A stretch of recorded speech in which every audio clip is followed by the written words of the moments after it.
There's been so much written about the art of forgiving others and how to release ourselves from the prison of anger, hurt, and resentment.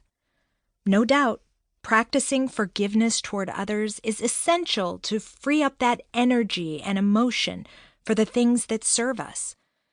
As the late Carrie Fisher said, resentment is like drinking poison and waiting for the other person to die. But I don't want to talk about letting go of grudges we're holding against others. I want to talk about how we must forgive ourselves. When I think about how much time I've spent in my life obsessing about and beating myself up for the mistakes I've made, it's just plain sad.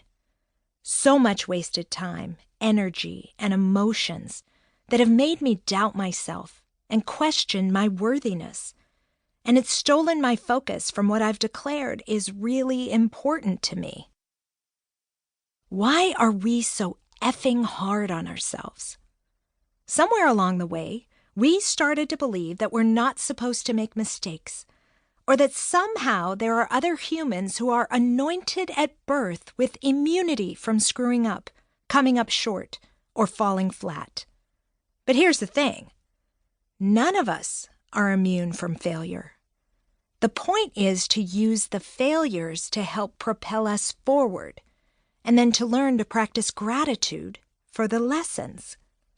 I'm not saying it's easy, but with practice we can let go of the grudges we hold against ourselves and grow from what our missteps can teach us.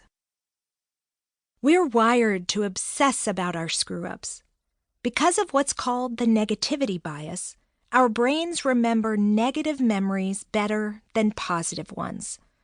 So the speech you botched, the biz goal you missed, and the argument with your friend where you hit below the belt will have a greater and lasting effect on your psyche than those times, no matter how numerous, when you hit it out of the park. Research shows that we not only can learn to forgive, but when we do, it can help us improve our mental, emotional, and physical health. The Stanford Forgiveness Project trained 259 adults in forgiveness during a 6-week course.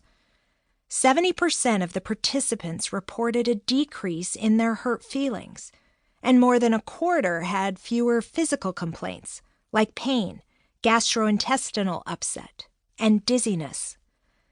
Another study showed that people who genuinely forgive another for wrongdoing had lower blood pressure and a lower level of the stress hormone cortisol than those who didn't.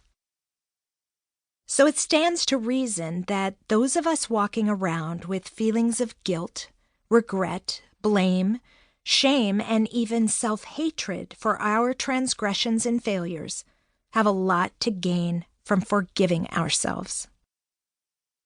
Before we can even think about going through the process of forgiving ourselves, we've got to accept that we are not supposed to be perfect.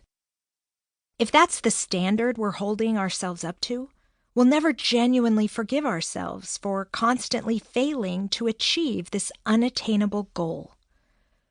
I've learned as a wife, parent, daughter, sister, friend, entrepreneur, author, and living, breathing human that we can't learn how to do anything really well without making mistakes. As a recovering perfectionist, I know that if we're shooting for flawless, it will keep us from taking risks or pulling the trigger on projects and make us hold back from putting ourselves out there in a variety of meaningful ways. When I stopped trying to be perfect and instead focused on trying, doing, exploring, and living, that's when my life got really good. And as you've already heard, it allowed my evolution in authenticity to happen.